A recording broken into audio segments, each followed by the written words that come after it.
नमस्कार. आज माझा विषय आहे समाधान. परवा पिक्चर बघायला गेले मॉलमध्ये. तिथून बाहेर पडताना एक आई आपल्या 2 मुलांना सांभाळत देत होती आणि मुलं जाम रडत होती. नुसती कुरकुर कुरकुर आणि अख्खं मॉल त्याने डोक्यावर घेतल्यासारखं झालं होतं. तिला ते सामान, ती मुलं तिला आवडत नव्हतं. तर मी म्हटलं काय लागलं आहे का? माझा जरा कोणाला बोलका स्वभाव वाटेल, कोणाला नाक खूपे सगळीकडे नाक खुपसण्याचा स्वभाव वाटत असेल, पण हा आहे जो आहे तो माझा स्वभाव आहे. तर मी विचारलं काही लागलं आहे वगैरे का, काय मदत हवी आहे का? तेव्हा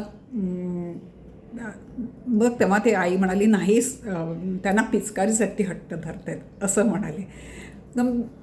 आणि खरंच मी त्रयस्थ त्या बाईला, अक्षरशः त्रयस्थ. पण तिने मला इतकी चिडली होती, घामाने डबडबली होती आणि अख्खं मॉल सगळीजणं माझ्याकडे बघतायत, इतकी लाजीरवाणी तिची स्थिती झाली होती की आणि खरंच एका आईला ते अपमानास्पद पण होतं. मला एक बिल माझ्याकडे टाकून म्हणाली, बघा ह्या 7-8 हजाराचं सामान मी घेतलेलं आहे, ह्यातलं एकही सामान घरासाठी आणि माझ्यासाठी नाही, सगळं ह्या दोघांसाठी घेतलेलं आहे. तरीसुद्धा एका पिचकारीसाठी रडत आहेत. अजून 10 दिवसाने होळी आहे. आत्ता पिचकारी घेतली तर ती 10 दिवसामध्ये तोडून मोडून होईल. त्यांना सांगितलं तर त्याच्यावर त्यांचं चाललं आहे. बरं मी आत्ताही घेऊन दिली तर ते पुन्हा पिचकारी दिल्यावर अजून काहीतरी रंग पाहिजे, म्हणजे कितीही घेतलं तरी ह्यांचं समाधान नाही. मी खूप प्रयत्न करून बघितलेत, अगदी मी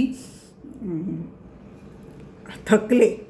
असं ती अक्षरशः डोळ्यात तिच्या पण, म्हणजे ती हुमसत नव्हती पण डोळ्यातून तिचे अश्रू आले होते. आणि मग ते मुलं जरा आमच्या ह्या संवादानामध्ये आणि लोक बघतायत ह्या जाणीमध्ये थोडेसे हे झाले, पण पाय आपटत कुरकुरत तिने कसं बसत ते कोंबलं आणि घेऊन गेली. आणि मग त्यावेळेला मला माझे लहानपण आठवलं. आम्हाला लहानपणी वर्षातून एकदाच कपडा यायचा. सणासुदीला घरीच बनवलेली मिठाई आम्हाला मिळायची. आणि वडील जत्रेत जायचे त्यावेळेला वर्षातून एकदा असा एक बॉक्स यायचा.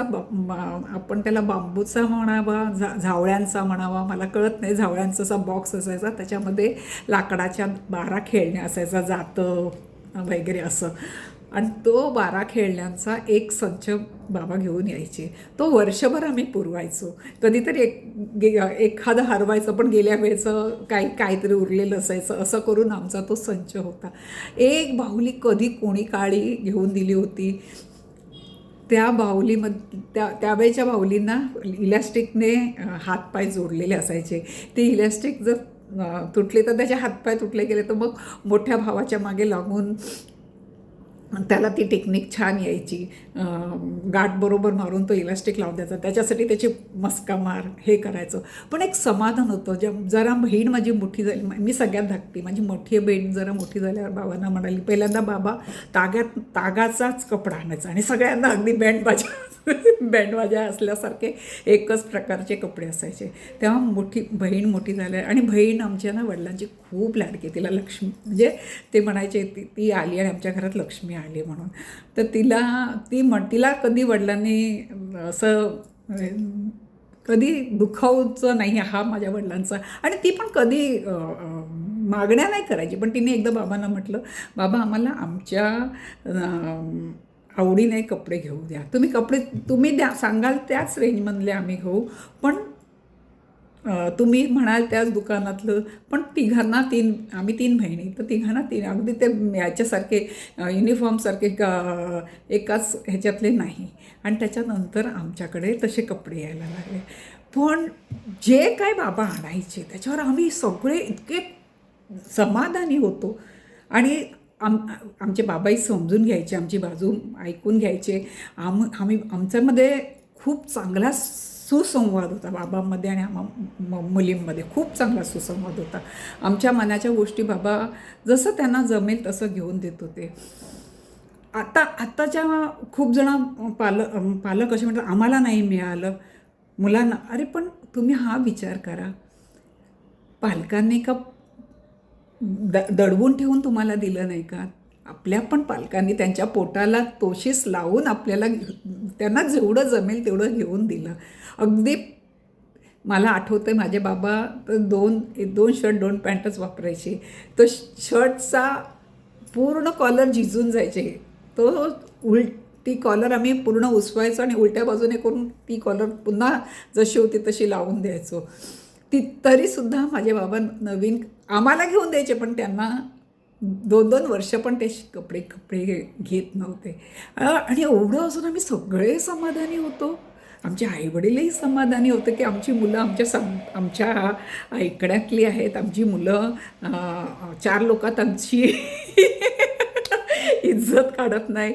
अगदी आईच्या डोळ्याची भाषा आम्हाला कळायची. घरात पाहुणे आल्या आल्या आईने फक्त डोळे वर केले की आम्हाला कळायचं की आमचं बसणं बरोबर नाही किंवा आमचे कपडे बरोबर नाही. आम्ही झटकन केस बरोबर नाही नाव घेऊन सुद्धा सांगावं लागायचं नाही, विजू तू नीट बसलेली नाही किंवा काय. आणि आताच्या मुलींना काय गं कशी पायवर घेऊन बसले म्हणतात, तर त्यात काय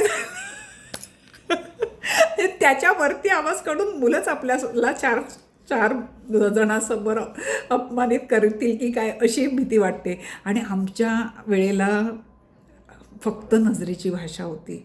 आणि कधीतरी म्हणजे 10वी झाल्यावर वगैरे वर्षातून एकदा पिक्चरला जायला त्याचे अक्षरशः 10-12 रुपये मोजूनच दिलेले असायचे. त्याच्यामध्ये पिक्चरचं तिकीट, जायचं यायचं तिकीट आणि मध्यंतरीला काय खायचं असेल तर मग जायचं यायचं चालत गेलं तर मध्यंतरी काहीतरी व्यवस्थित खायला मिळणार, असं सगळा हिशोब. आणि आल्यावर तो पूर्ण हिशोब घरी द्यायचा. इतकं होतं. म्हणजे खरंच त्यांनी आपल्याला त्यांच्या परिस्थितीची सगळ्याची कल्पना दिली होती. आणि आपण मात्र आपल्या कधी कधी वाटतं मुलांना आम्ही म्हणजे ही मॅन किंवा शी वुमन असल्याचं दाखवतो. तू म्हणशील ते आम्ही सगळं करायला तयार. मग मुलांना प्रदर्शनी जिथे प्रदर्शनच मांडले सामानांचं अशा मॉलमध्ये नेल्यावर ते अपरिपक्व मूल मागणार नाही तर काय करणार.